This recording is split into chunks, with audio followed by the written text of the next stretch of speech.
Okay, now we are here for the last part of the Blu-ray shelf collection for now. There's other movies that I've added that I just straight up don't feel like talking about. I don't feel like going through every shelf and picking apart the 8 or 9 movies that I've bought over the last few weeks. It doesn't really matter that much. I'll just talk about them the next time. My dog's over there watching me, so I've got a viewer. I feel pressure. So let's just get into this. This is my horror shelf. So this is a lot of stuff that I liked as a teenager. Some of these movies I still enjoy quite a bit, but there's still some that, like Zombieland, not crazy about it, but I grew up enjoying this. I like Woody Harrelson a lot.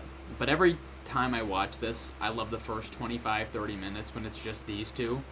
And then the girls show up and the movie kind of gets lost, in my mind. I just wish I watched these two dudes go around killing zombies, doing crazy shit for an entire movie. I Am Legend is terrible, but I needed a free movie, basically. It was 2 get 1 free, so I just took this. 28 Days Later. I enjoy this movie a lot. I really do. And I'm happy we're finally getting a third one. It's been 2007, so it's been 17 years since we've gotten one. I'd like to see another one. And this is one of the rarest Blu-rays in the world.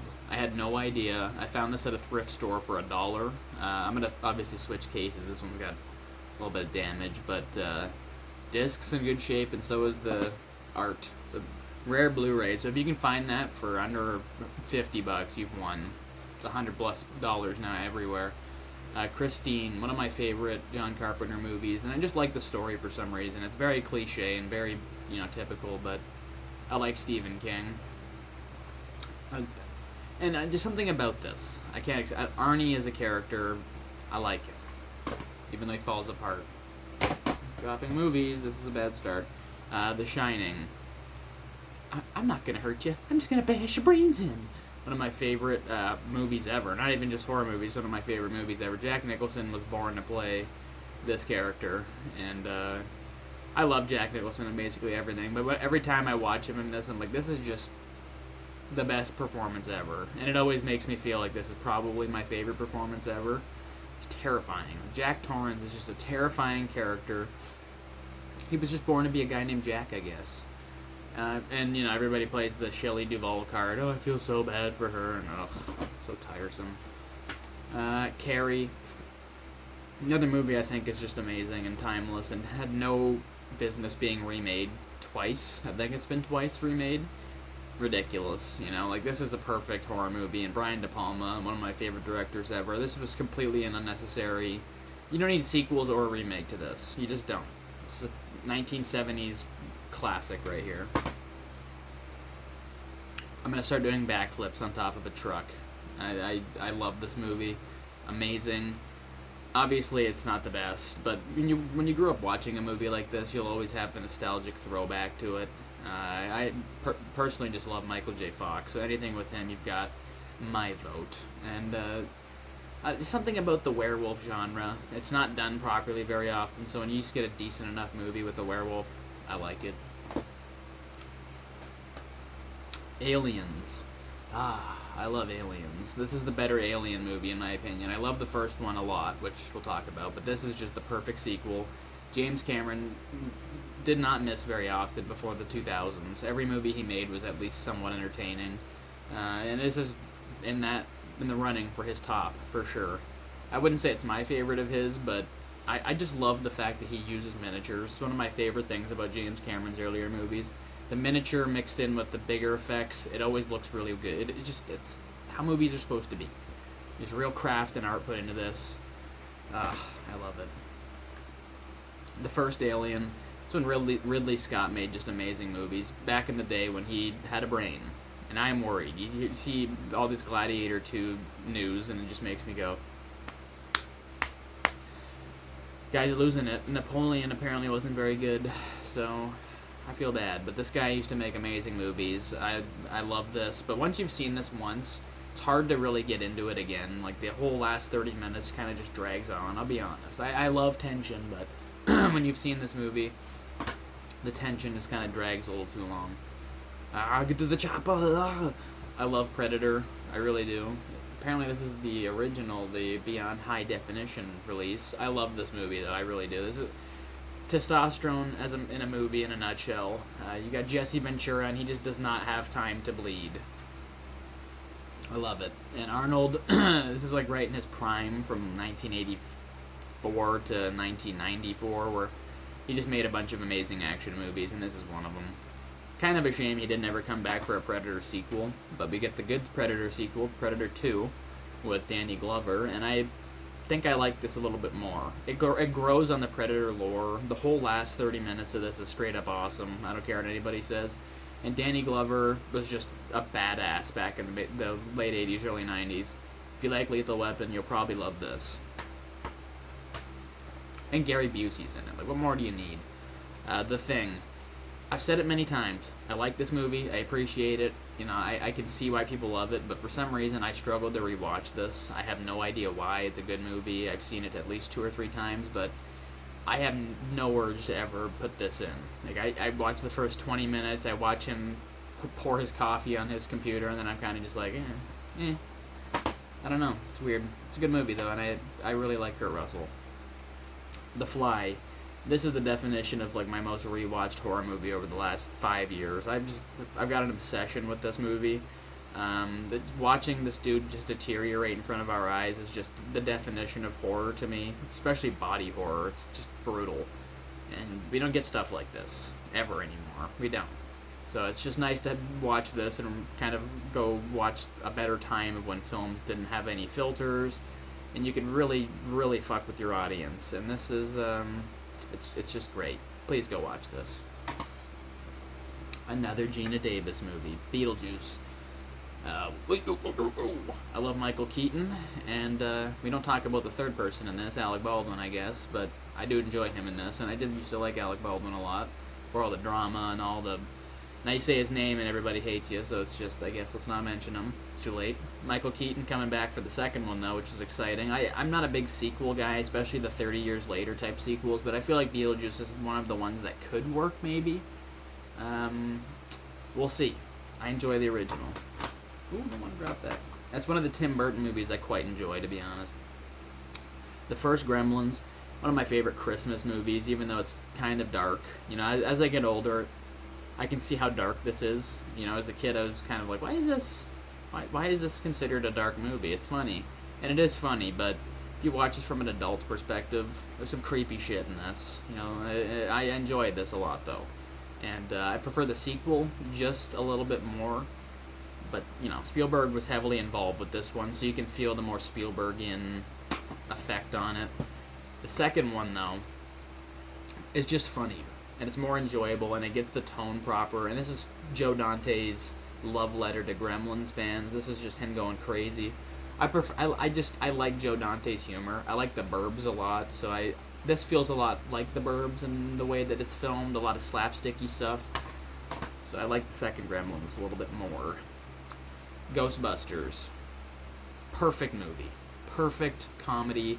I have no idea why they're still trying to make sequels to this. Yeah, the second one we'll get into in a second, but I love this movie, and this is probably in the top 10 most influential movies of my life, where I just went through a phase as a child where I was just obsessed. I forced my family to go around New York City when I was there to see the locations. We went to the library, Statue of Liberty, all these different Ghostbusters, the Fire Hollows. Like, I begged them. Ghostbusters 2. Now, everybody hates this movie, but I'm one of the very few people that really enjoys this. The Upper West Side? Janusz. If you don't enjoy Janusz, you don't have any comedic spine at all. I'm sorry, you don't. Hilarious, and it's obviously got a lot of the sequel issues that older sequels had, where it was just the same movie all over again with a little bit of a different plot. I don't mind. Considering what we've gotten the last 3 Ghostbusters movies, 3? Yeah. They're all bad. So just give me more of this if you're going to do another sequel in the future. The Exorcist. This is the scariest movie ever, in my opinion. And I just love going back and watching the theater reaction sometimes of the people coming out. There's like women fainting, people trembling. Like this would have been earth-shattering in the 70s when you just never saw anything like this. So nowadays, this is a saturated market of horror, the exorcism genre. So it's run of the mill. And if you showed a kid this nowadays, they might not be afraid, but I was terrified. I could not sleep. This fucked my head up forever. The Scary Maze game kept me up for like a month because I saw that chick's face. You know, I couldn't do it. Little Reagan scared me when I was a kid. Girl with the Dragon Tattoo. I've never liked this movie. I bought it basically just to force myself to rewatch it. So we'll get there eventually, but as it stands, I don't really care for it. Very predictable plot. I just don't like movies that I can predict exactly what's going to happen. 7. I enjoy 7 a lot, but this has got... I suffer from this weird thing with certain movies where I just can't seem to remember the dialogue. I've seen this like 4 times. It's the same problem with the Mission Impossible movies and Bourne movies where I watch them and the dialogue never sticks. I remember the action set pieces, I remember a lot of the bigger scenes of the movie, but I just can't remember the line-to-line dialogue, and it's very weird. But I like this movie a lot, and the ending is obviously a big twist that we all knew, even before watching it. In my case, I knew it was coming. Silence of the Lambs. Masterpiece. Masterpiece, masterpiece, and I mean, it'd be really hard to ever replicate this. There's so many movies that tried, including the sequels to this, which just never lived up to the beauty and perfection of the performances. Like, I don't really know how else to put it, but Buffalo Bill and Hannibal Lecter are 2 of the most sadistic, messed up characters, and they're in the same movie. So if you're into the crime genre, you're gonna love this, because the performances are just unbelievable. She's a great big fan person. Red Dragon. So yeah, I don't own Hannibal. I'll probably get it someday, but I'm not in any rush. I've never really enjoyed it besides Mason Verger. Cordell! But, you know, Red Dragon was always better, mostly because of Ray Fiennes. Like, without him, I don't think I'd care. You know, it's a decent sequel. I love Edward Norton, but even he's phoning it in for the most part. But Ray Fiennes, he carries this. And Philip Seymour Hoffman in his limited role in this, very memorable. It's not uncommon with Philip Seymour Hoffman to be the best part of the movie he's in. American Psycho. I gotta return some videotapes. I love this movie. I really do. Mistletoe. Mistletoe. This is a once every couple months type of watch where if I want to rewatch a movie to kind of laugh and just get lost, and I just watch this. Probably shouldn't be as funny as it is, but to me this is one of the funniest movies ever made. And again, perfect cast. Everybody was just perfect for who you cast them as, and I can't picture Leonardo DiCaprio as Patrick Bateman. That was their original choice, and I just I can't see that. Christian Bale was born to be Patrick Bateman. I love him as Batman in any other role, but that's his best role. It was perfect. It was perfect. Yes. I love this movie. And, I really love the ending. It took me 3 or 4 viewings to really like this movie. It was kind of one of those weird acquired tastes. Aronofsky's kind of like that, where you have to watch his movies 3 times sometimes to really even understand what you're watching. And Natalie Portman. I'm talking about beautiful, beautiful women. And there's something about this. It's just a masterpiece. I didn't get it. I didn't understand. I didn't like it the first time I watched it. But sometimes you got to give movies. That's why I bought whatever I was talking about before. There's a couple movies that I buy simply to force myself to rewatch it. From Dusk Till Dawn, probably my favorite tonal shift in a movie ever, where I legitimately never read a thing about this before watching it, and I put it on Netflix, so you don't really know what you're getting into in a movie on Netflix sometimes. And halfway through, I was like, this is not even halfway, it's almost halfway when the tonal shift of vampires taking over kind of happens, but I enjoyed the first half, the crime, bank robbing movie where they're just 2 brothers on the run. I really enjoyed that. And then I enjoy the second half for what it is. So it gives me everything I need. Where I love vampire schlocky movies, and I also love a bank robbing on the run duo type movie. So I like that. I like it a lot. Say yes, Seth. I fucking understand. Interview with the Vampire. One of my favorites, and probably my second favorite vampire movie ever. It's the best in terms of quality for me, but I like Lost Boys just a little bit more. Brad Pitt, I never thought would be good in this. I always thought he would be the guy that just kind of stood out as the bad actor. He was good. He held his own. And obviously, this is Tom Cruise's second best performance for me, just behind Collateral, just behind it. he's damn good as Lestat. And Kirsten Dunst. You want to talk about great child performances? She's like 12 in this, playing an adult stuck in a child's body, and that's a tough thing to pull off as a kid who's never been an adult. She does a damn good job. Bram Stoker's Dracula. We all know the problems with this. Keanu, yada yada yada, and even Winona Ryder's kind of weak from parts of this, but I still really enjoy this a lot. I think Gary Oldman gives the best Dracula performance ever that I've seen. I've seen lots of Dracula movies, and this is the one that I own because I like it the most. So whenever I feel the need to watch a Dracula vampire movie, it's usually this, and I can't even explain why. But the last 20 minutes of this becomes very almost endearing and heartwarming. You know, she kisses him with his vampire skin out, and it's very weird. But you can feel the love. So you can. It's bizarre. There's scenes in this that you're almost like, why is this good? But it's good, and that's why Francis Ford Coppola is one of the best directors ever. I do like this though. Probably shouldn't like it as much as I do. The Lost Boys, my favorite vampire movie ever. This is just my favorite childhood horror movie of all time, where I just watched this on constant repeat, and I wanted to be Michael so bad, and I wanted to be Sam really bad too. The two Coreys were just perfect, and this is the movie that kind of began their, stardom, so shot them into fame for like the next 5 years, where they were in everything together. And I just feel like Kiefer Sutherland doesn't get enough recognition as David. He's damn good as David in this. Van Helsing. Not a good movie. Not a good movie at all. But if you're a fan of Dracula, Frankenstein, and Wolfman, all that kind of shit, you're going to love this. And if you're a fan of Van Helsing, the character, you're going to love this. I enjoy this. And I'm kind of sad we didn't get a universe around this. Where Hugh Jackman was in more movies as Van Helsing, because he's good as the character. The CGI is dated, but it's a fun movie. It really is. And Jekyll and Hyde, that always stuck with me, how terrifying Dr. Hyde looks in this movie. Just a big CGI 6'8", probably even bigger, like 8'8". Gets his arm chopped off. Frankenstein, the original from 1931. It's alive! Again, if you like Frankenstein, you gotta see this. You gotta see this. This is the beginning. This is what made it. This is why it's so great and memorable. I kind of wish I had the one with that art on it. I don't know if you could see that in focus. That's the original art. I love it. But this art's pretty damn good too. Boris Karloff, born to play Frankenstein. He's still the best in my opinion. And you have to see this once in your life. Probably not have to own it. I don't really know what made me inclined to own it, but I love Frankenstein, I guess. Or sorry, I should say The Monster, because Frankenstein's the doctor. King Kong, 2005. I need to get the original. That's what I need to do, because I really love the original King Kong. But this is the best recreation of that original that I could ever picture.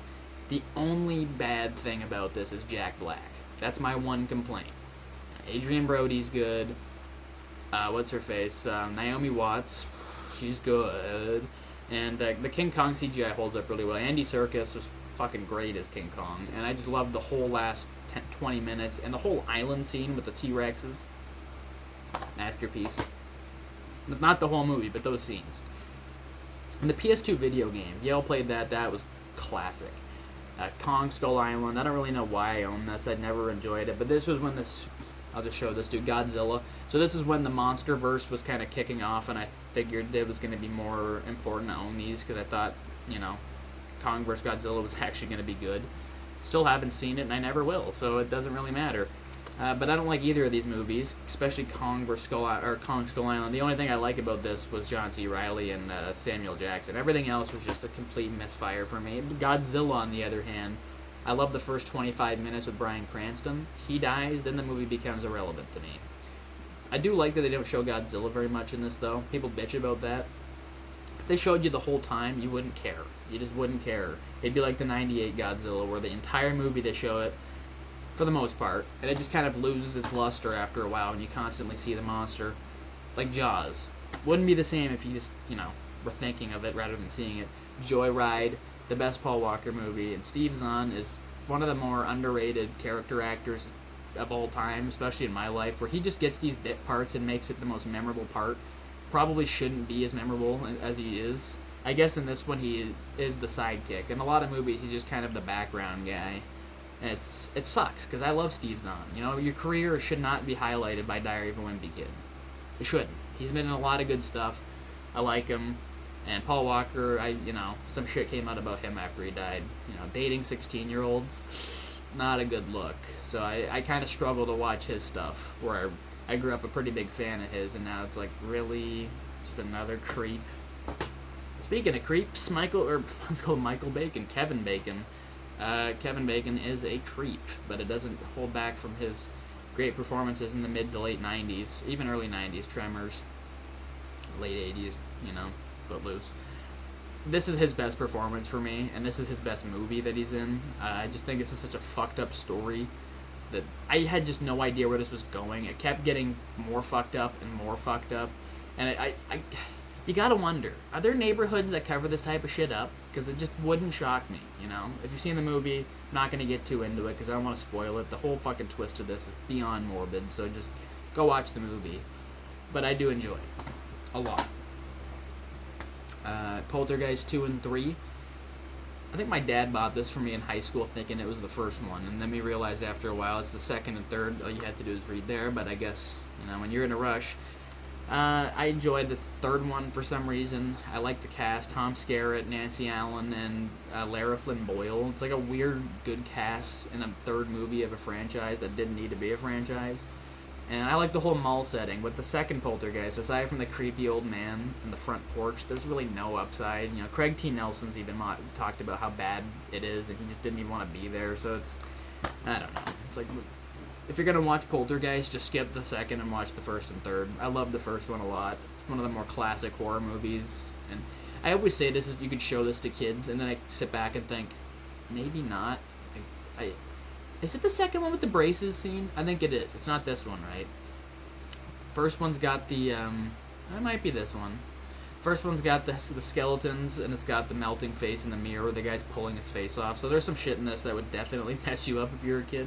I think I watched this at 13 or 14, so I kind of escaped that window of... Speaking of movies that fucked me up as a kid, the first Paranormal Activity scared me to the point where I, again, didn't sleep for days. I remember watching it at my cousin's house, and she's deaf, so there's not much comforting that you're going to get from someone who can't speak to you, and the whole night I was just like, I'm going to get...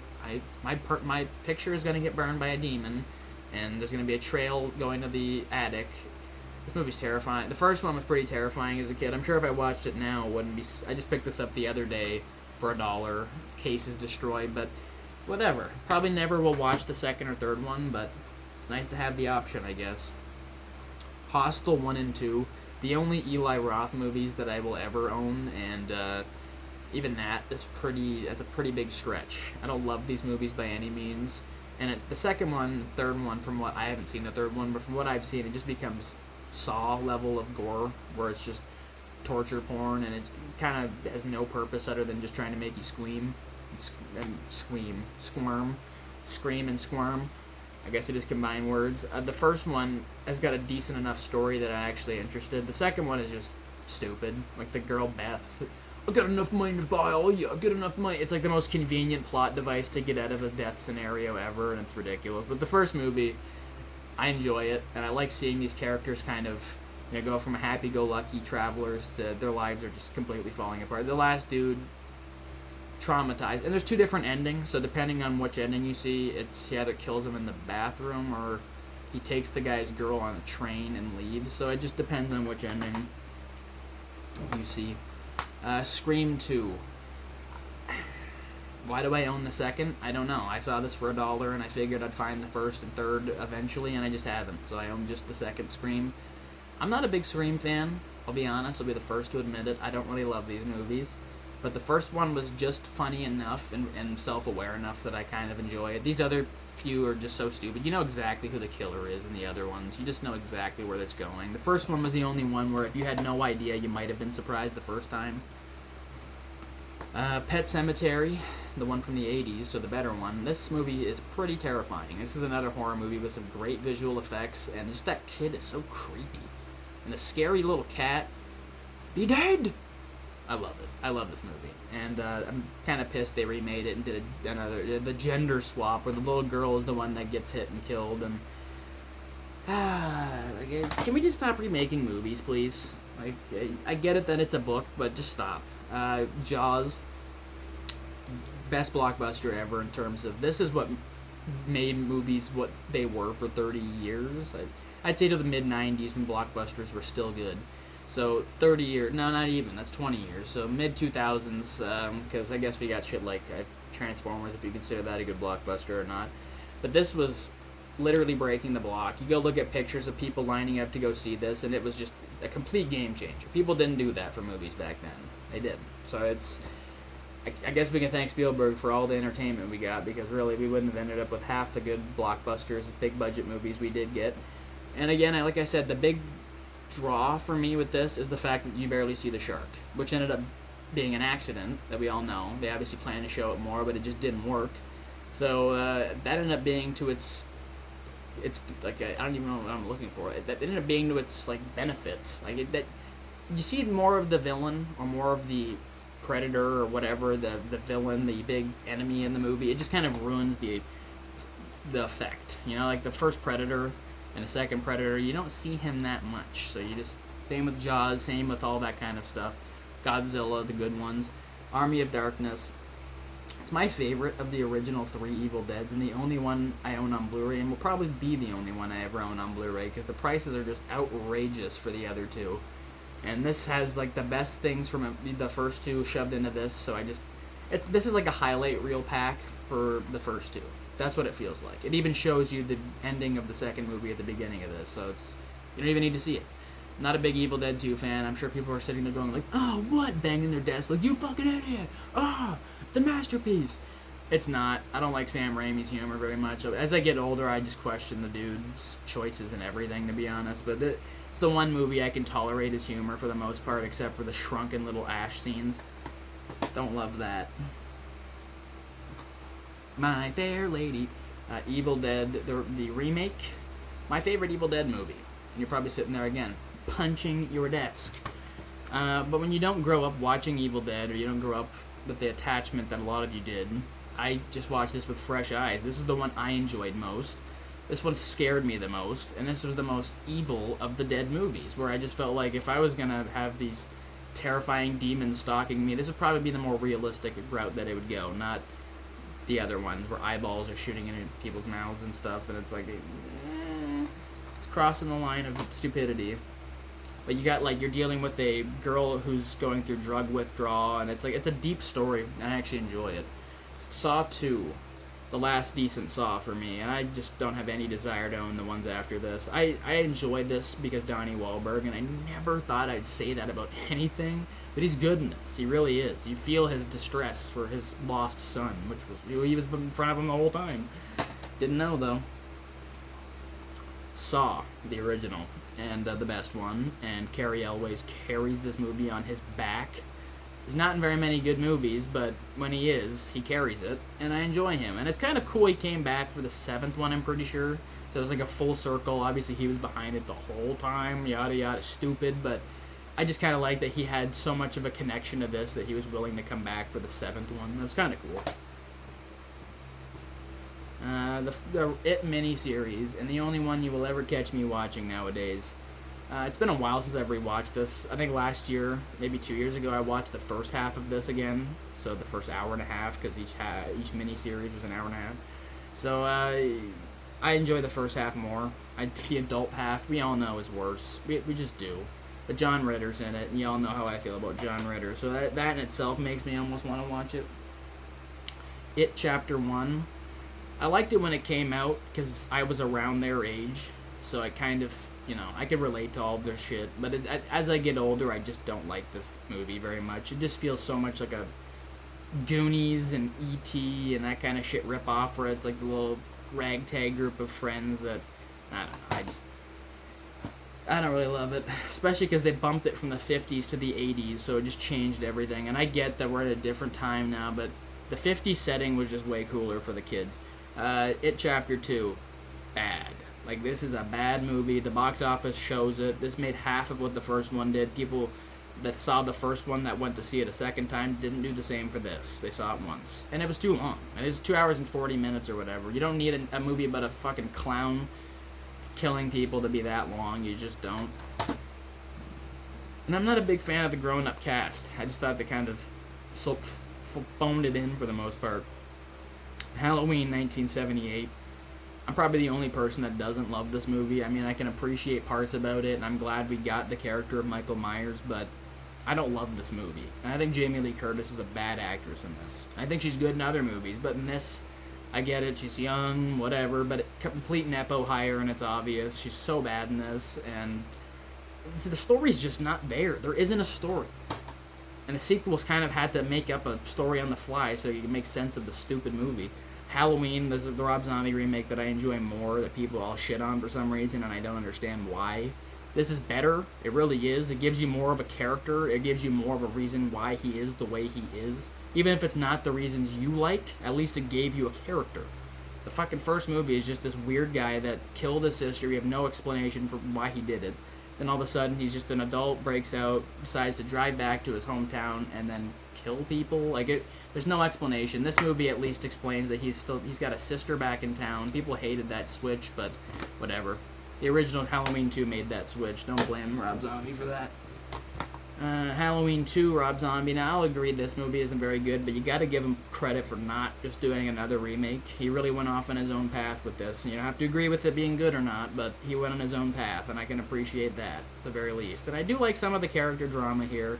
It's a really good study of what it would be like after going through a trauma like the first movie. Like, Laurie is messed up in this. She is fucked up, and you would be after you deal with that in the first movie. So I really enjoy that she's this almost borderline schizophrenic, scary person to be around. I don't know. It's not the best movie, but I like some of the stuff in there. Friday the 13th Killer Cut. So this is the remake, and this is as good as a Friday the 13th movie as you're gonna get. I don't know why this wasn't considered a good remake to most people, but this is like a perfect Friday the 13th. Jason's at his best, in my opinion. They gave him more to do. He's got an underground lair now, so he's not just this dude who's lumbering around. It explains why he's able to get where he gets so quick. He's more fleshed out a little bit. Like, he's not just this big stabby guy. Like, he steals one of the girls because she looks like his mom. And I like this movie. I do. For a remake of a slasher movie, I think it's everything I asked for. Freddy vs. Jason. Now, you can hate it, but I love it. I think this is just the perfect Freddy vs. Jason movie. Obviously, there's some bad scenes and some dated CGI, but again, you're watching a movie of two serial killers going at it. Like, I don't know what you're looking for. You're looking for some masterpiece. This is as good as we're gonna get, and I'm glad we never got a sequel. The end hints at one with Freddy winking at the camera, but we didn't need one. You got your Clash of the Titans at the end, where the 20 minutes of them beating the fuck out of each other is just pure amazement. I remember showing my friend that for the first time. We were just howling, laughing. It's so entertaining. Nightmare on Elm Street, the remake. This is one of the worst remakes. This did everything that Friday the 13th did, but wrong. This was the opposite, where everything was just wrong. You went too deep into Freddy's character, and it ruined it. I enjoy when you go deep into some people's character, but you didn't need to start, actually throwing out him like, oh, you just got pictures of naked kids. Like, no, dude, we don't even need to go down that road. You just assume when you're watching it he's a child predator. You don't need to actually, show us, as the audience, him taking pictures of kids and stuff. You don't. You just don't. It's just, some things are better left implied, and that was one of them. I didn't really enjoy the remake, and it's too much of a remake where there's nothing original about it really at all except for that one aspect, and I don't like it. Nightmare on Elm Street 1 to 7. There's some of these I really enjoy, and they're staples of the 80s, and there's other ones in here that is just like, wow. Like, the 6th one is so bad, I don't know how that was able to be released. I don't know how they ever watched that. I'm like, yep, I'm releasing that. Besides the hearing aid scene. I don't know what they thought was good about that. And part 7 borders on almost too stupid, where you got a demon who's dressed up as Freddy Krueger, who's stalking Nancy in real life, the actress. It's like, yeah, this is too much. And obviously the first one's great. I don't like the second one. I love Dream Warriors. And fourth one is, which one's the fourth one called? I always forget what the fourth one's called. I mean, it doesn't really matter. It's Dream Master, and the fifth one's Dream Child. Dream Child's my guilty pleasure of the franchise. I know it's not good, but for some reason I like it. So, alright, the last three are all in one franchise, so here we go. Child's Play 1, and obviously the best Child's Play, but it's not my favorite. It's still the best one, though, and it's one of those movies I grew up just terrified to even think about watching. Anytime I'd see a Chucky doll when I go to Jumbo Video or Blockbuster, they'd always have those little Chucky dolls that people would buy, and it was just, no. And there's a weird smell to those dolls. I can't even put it into words, but it sticks with me to this day. When I smell a certain old doll, it reminds me of the Chucky dolls, and it just, no. But yeah, that scene at the end where they can't kill him, you want to talk about terrifying. They just can't kill this dude. Blow him up, doesn't matter, he's still coming back. Terrifying thought. Like, it's one of those things you don't ever want to think about. Your toy's coming back to life and killing you. It's just, no. Child's Play 2 was always my favorite, and it's mostly because of Kyle. She's a badass older sister, foster sister, who treats Andy like an adult when everyone else treats him like a fucking child. And Andy's, seen enough shit to not be treated like a little kid, so it's nice that she's the only one that really believes him in this movie. I really like the sequel. I think this is how you do a horror sequel, and the whole ending in the factory is just one of those scenes that will always stick with me. And Child's Play 3, the last movie on my shelf. I love the Child's Play 3. I think this cover is great. That is how you terrify me. You got a little blood trickling down. I remember seeing this as a kid, this cover, and just thinking, I'm never watching this. But now watching these, growing up as an adult, I love how funny they are, yet scary at the same time. And just, again, they're not overly terrifying. I'm not one of those people that gets actually scared by films, but just the thought of a doll being this fucked up. It's a little bit terrifying. It's a little bit unhinged, a little bit terrifying. Scary. It's a scary thought.